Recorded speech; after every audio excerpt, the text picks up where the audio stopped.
रीट की तैयारी कर रहे सभी अभ्यर्थियों को एक बार फिर मेरा नमस्कार।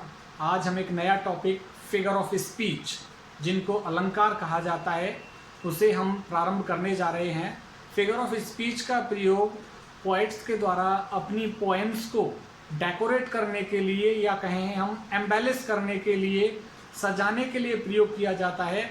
एक पोइट अपनी टैलेंट इसमें दिखाता है कि किस तरह से वो अपनी बात को फिगर ऑफ स्पीच के माध्यम से अपने रीडर्स के सामने रख सकता है।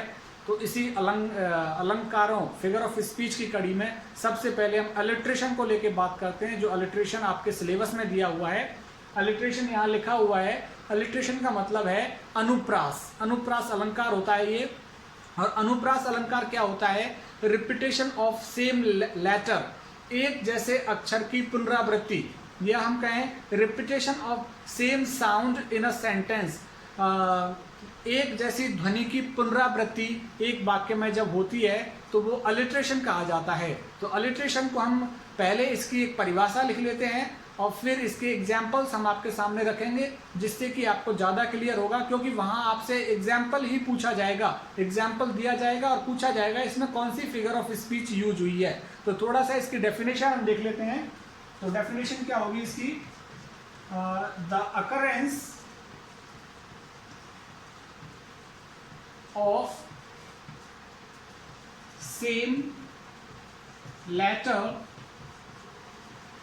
और sound at the beginning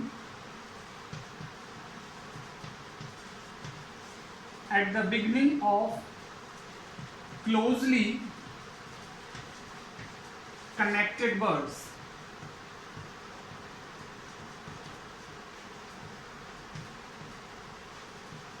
ये इसकी एक परिभाषा हो गई।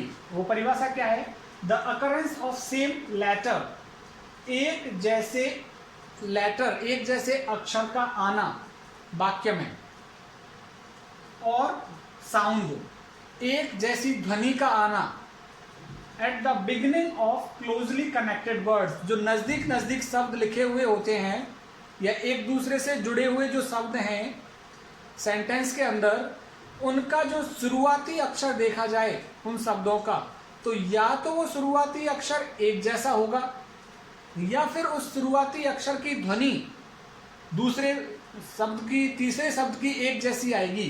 तो एक जैसी ध्वनि का आना या एक जैसे लेटर का आना एक सेंटेंस के अंदर, ये किस चीज का उदाहरण है? अलिट्रेशन, अनुप्रास का उदाहरण है। और दूसरे शब्दों में हम कहें the repetition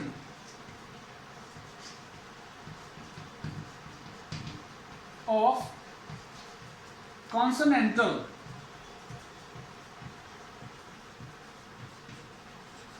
sound in a sentence.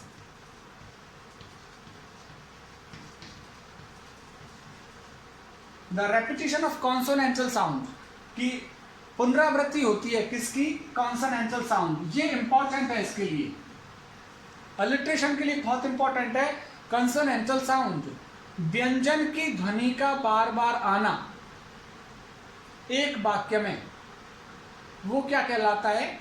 Alliteration. तो इन दोनों ही लाइनों को हम एक अन्य लाइन के थ्रू इसको समराइज कर सकते हैं और अच्छे तरीके से हम समझ सकते हैं कि अलिट्रेशन क्या है। फिर मैं इसके बहुत सारे उदाहरण आपके सामने रख रहा हूं। पहले में कहा है उसने रिपीटेशन ऑफ सेम लेटर और सेम साउंड। दूसरी अगर बात की है तो मेन है ये, मैं इसको फिर से आपके सामने रख देता हूँ। कॉन्सोनेंटल साउंड का रिपीटेशन एक सेंटेंस के अंदर जब होता है तो वो क्या कहलाता है? अलिट्रेशन ही कहलाता है। इसके बाद अ लिटरेरी टेक्निक,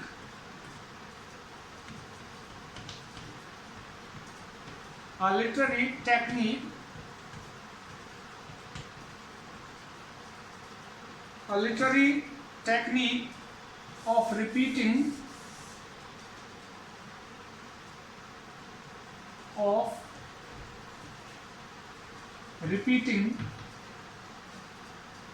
initial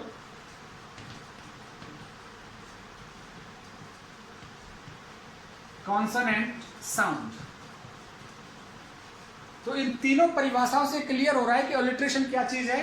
पहले में कहा है उसने कि किसी वाक्य के अंदर एक जैसे अक्षर की पुनरावृत्ति या एक जैसी ध्वनि की पुनरावृत्ति नजदीक के शब्दों में एक दूसरे से जुड़े हुए शब्दों में आए तो वो क्या होगा, अलिट्रेशन होगा। दूसरा, कॉन्सोनेंटल साउंड, व्यंजन की ध्वनि यदि रिपीट होती है किसी वाक्य में, व्यंजन की ध्वनि रिपीट होती है तो वो भी क्या होगा, अलिट्रेशन होगा। ये एक साहित्यिक तकनीकी है। अलिट्रेशन क्या है, साहित्यिक तकनीकी है ऑफ रिपीटिंग, पुनरावृत्ति करने की। किस चीज की पुनरावृत्ति, इनिशियल कॉन्सोनेंट साउंड, प्रारंभिक व्यंजन की ध्वनि। शब्द के शुरुआत में व्यंजन की ध्वनि आती है तो वो किस चीज का उदाहरण होगा, अलिट्रेशन का। अब मैं आप लोगों के सामने इसके बाद कई उदाहरण आपको रख देता हूं अलिट्रेशन के, तो आपको क्लियर हो जाएगा अलिट्रेशन। बीए फर्स्ट ईयर में एक कविता हमने पहले पढ़ी थी, उसमें एक लाइन आई थी, माई माइंड माइट मूव। ये कविता का नाम था nymphs reply to the shepherd. तो यहां पे इसमें क्या हो रहा है, मैं और मैं, एक जैसी साउंड आ रही है, एक जैसा अक्षर भी हम कह सकते हैं, एक जैसा लेटर आ रहा है। एक जैसे लेटर की जब ध्वनि आएगी या एक जैसा अक्षर आएगा तो वो किस चीज का उदाहरण रहेगा, अलिट्रेशन का। जैसे कक्षा 12 में एक कविता चलती है, लिली इज फेयरर फार इन मे। तो यहां पे फेयरर फार, एफ का रेपिटेशन है, यहां पे फे की साउंड आ रही है। तो यहां पे भी क्या है, अलिट्रेशन है। एक विलियम शेक्सपियर की ट्रेजेडी है मैकबेथ। मैकबेथ में एक लाइन है, fair is foul and foul is fair. तो यहां पे भी रिपीट किया गया है एफ एफ एफ और एफ को। तो जहां पे रेपिटिशन हो सेम लेटर का या सेम साउंड का, वो उदाहरण होता है किसका, अलिट्रेशन का। जैसे कि शीप शुड स्लीप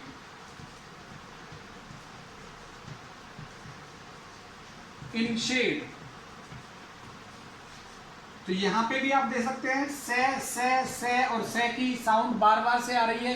तो से की जो साउंड आ रही है वहां पे फिर ये उदाहरण हो जाता है किसका, अलिट्रेशन का। यहाँ पे मैं की साउंड, यहाँ फे की साउंड, यहाँ पे फे की साउंड और यहाँ पे से की साउंड।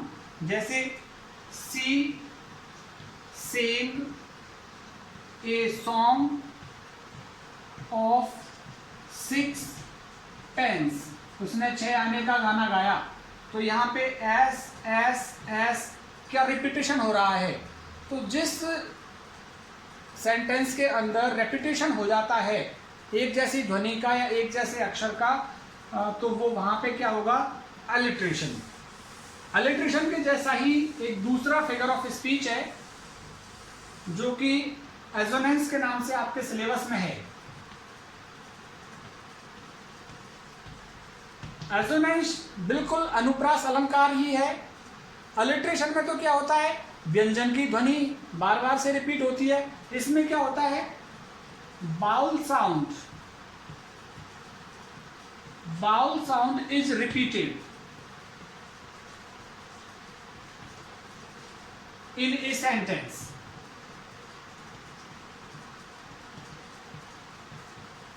बाउल साउंड स्वर की ध्वनि का रेपिटेशन होता है यहाँ पे।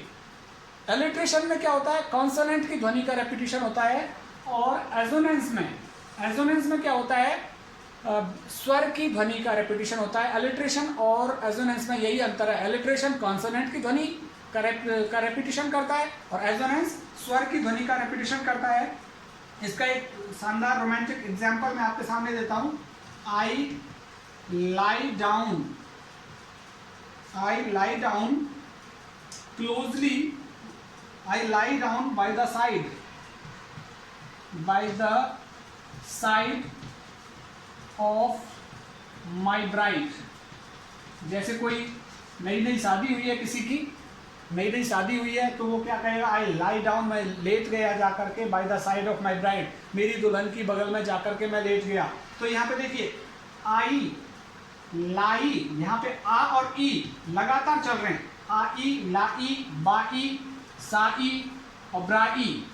तो सभी जगह क्या आ और ई की साउंड आ रही है, आ और ई, आ ई, आई की साउंड आ रही है। तो यहाँ पे रिपीटिशन हो रहा है किसका, स्वर की ध्वनि का। तो जहां पे स्वर की ध्वनि का रेपिटेशन होगा वहां पे क्या होगा, एलिट्रेशन। जैसे दूसरा उदाहरण लू, try to light the fire. तो यहां पे देखिए ट्राई, लाई, फायर, आ एक ही आ रही है उसमें, फायर। तो यहां पे भी आ ई की साउंड वापस से रिपीट हो रही है।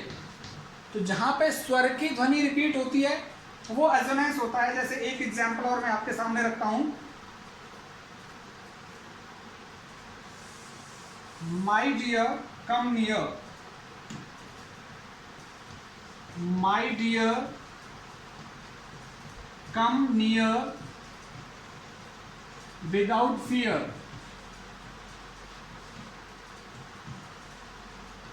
तो यहां पे देखिए डियर, नियर, ई और ए का रिपीटेशन चल रहा है, और fear, my dear come near without fear. एक प्रेमी जैसे अपनी प्रेमिका को बुला रहा है कि मेरी प्रिय मेरे पास आओ, मुझसे डरो मत। तो my dear come near without fear. तो ई और ए का यहाँ पे रिपीटेशन हो रहा है। तो ये भी कौन सा अलंकार है, एजोनेंस। तो जहां पे स्वर का रिपीटेशन होगा वो एजोनेंस कहलाता है। इसके बाद मैं बात करूंगा आपके सामने पर्सोनिफिकेशन को लेकर कि पर्सोनिफिकेशन क्या होता है। देखिए पर्सोनिफिकेशन को लेकर के बात कर लेते हैं।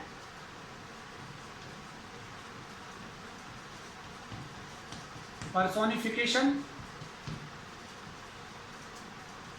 पर्सन से आपको आ जाना चाहिए मानवीकरण। मानवीकरण क्या होता है, किसी निर्जीव चीज को, किसी निर्जीव वस्तु को मनुष्य का रूप दे देना, मनुष्य की भावनाएं उसके अंदर डाल देना। तो कोई इनएनिमेट चीज है, निर्जीव चीज है, उसका ऐसे वर्णन करना जैसे कि उसके अंदर ह्यूमन सेंसेस हों, मनुष्य की भावनाएं हों, वो मनुष्य हो। इस तरह से किसी निर्जीव चीज का कवि के द्वारा जब वर्णन किया जाता है तो वहां पे कौन सा अलंकार होता है, मानवीकरण। जैसे कि इसकी परिभाषा के लिए हम लिख सकते हैं, it attributes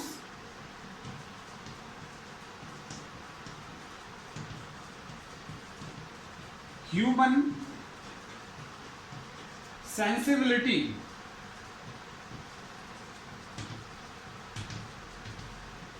to an inanimate things. किसी निर्जीव चीज को मनुष्य की भावनाएं दे करके, मनुष्य की भावनाएं प्रदान करना, किसी निर्जीव चीज को मनुष्य की भावनाएं प्रदान कर देना, मनुष्य की फीलिंग्स उसके अंदर डाल देना, वो क्या कहलाता है, पर्सोनिफिकेशन। दूसरे शब्दों में हम कहें, inanimate thing are described as if they are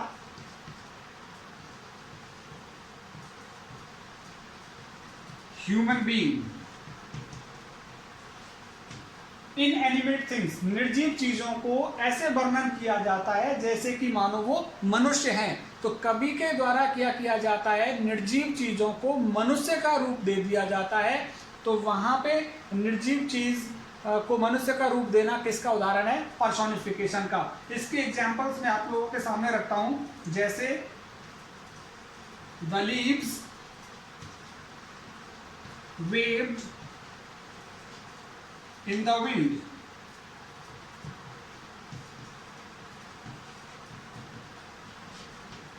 तो यहाँ पे लीव्स देखिए, पत्तियां वेव्ड, पत्तियां हिली, पत्तियों के हाथ हिलाने से कह रहा है, पत्तियों ने हाथ हिलाया। तो वेव्ड अपन हाथ हिलाते हैं, वेव करते हैं अपने हाथ को, ऐसे ही पत्तियों ने अपना हाथ हिलाया। कहने का मतलब पत्तियों को क्या बना दिया, मनुष्य बना दिया।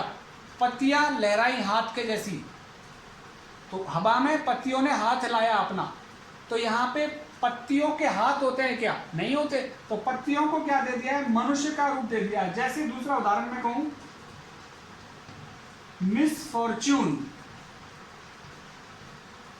Always stalked my grandfather।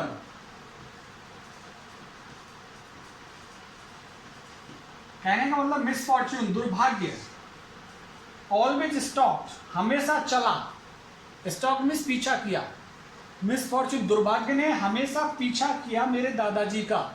तो यहाँ पे पीछा करना, मनुष्य एक दूसरे मनुष्य का पीछा करता है, तो यहाँ पे स्टॉक किया है, पीछा किया है मिसफॉर्च्यून ने, मनुष्य का रूप दिया है। यहाँ पे मिसफॉर्च्यून को मनुष्य का रूप दे दिया। एक मनुष्य जैसे दूसरे मनुष्य का पीछा करता है, ऐसे मिसफॉर्च्यून ने यहाँ पे, वो लेखक कवि कह रहा है मेरे दादाजी का पीछा किया है मिसफॉर्च्यून ने। एक दूसरा उदाहरण मैं यहाँ पे देना चाहूंगा, the sun smiled at us, कि सूर्य हमारी तरफ मुस्कुराया। तो सूर्य मुस्कुरा सकता है क्या, मनुष्य मुस्कुराता है। तो यहां सूर्य को किसका रूप दिया है, मनुष्य का, कि सूर्य मुस्कुराया। एक अन्य उदाहरण देकर हम बात करें तो, राइज फेयर सन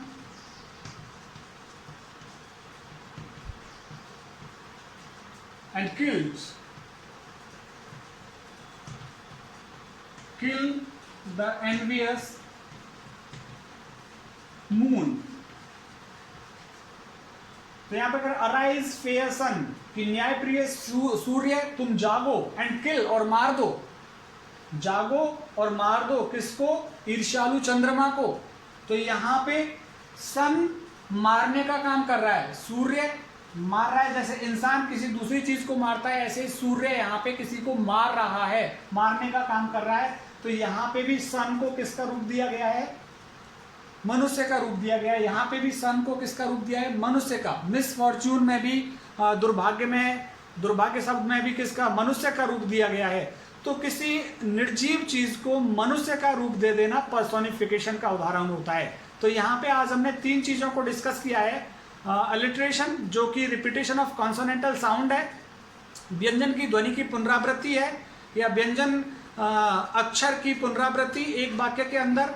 फिर हमने एजोनेंस पर डिस्कस किया, एजोनेंस क्या है, वो भी पुनरावृत्ति है, स्वर की ध्वनि की, बाउल साउंड की पुनरावृत्ति है। और पर्सोनिफिकेशन क्या है, पर्सोनिफिकेशन होता है किसी निर्जीव चीज को, किसी निर्जीव वस्तु को मनुष्य का रूप दे देना, उसके अंदर मनुष्य की फीलिंग्स डाल देना और मनुष्य का रूप दे देना। जैसे मैं कहूं कि Everest is the king of mountain. अब यहाँ पे मैंने एवरेस्ट को क्या बना दिया, राजा बना दिया, कि एवरेस्ट जो चोटी है, माउंट एवरेस्ट जो चोटी है, एवरेस्ट इज द किंग, वो राजा है किसका, माउंटेन्स का, पर्वतों का राजा है एवरेस्ट। तो एवरेस्ट को मैं यहाँ राजा बना रहा हूँ, जबकि राजा तो इंसान होता है। तो एवरेस्ट को यहाँ राजा का रूप मैंने रूप दिया है। तो ये भी किस चीज का उदाहरण हो गया, पर्सोनिफिकेशन का। तो पर्सोनिफिकेशन का मतलब होता है किसी निर्जीव चीज को मनुष्य का रूप दे देना, मानव का रूप दे देना, इज कॉल्ड पर्सोनिफिकेशन। तो ये 3 फिगर ऑफ स्पीच हमने डिस्कस किए हैं। दूसरे वीडियो में rest of the 3 figure of speeches will be discussed bye me. I hope all of you enjoyed this lesson on figure of speeches. अगर आपको ये पसंद आया है तो जरूर से मेरा चैनल लाइक और सब्सक्राइब करते रहें और मुझे मोटिवेट करते रहें। बहुत बहुत धन्यवाद।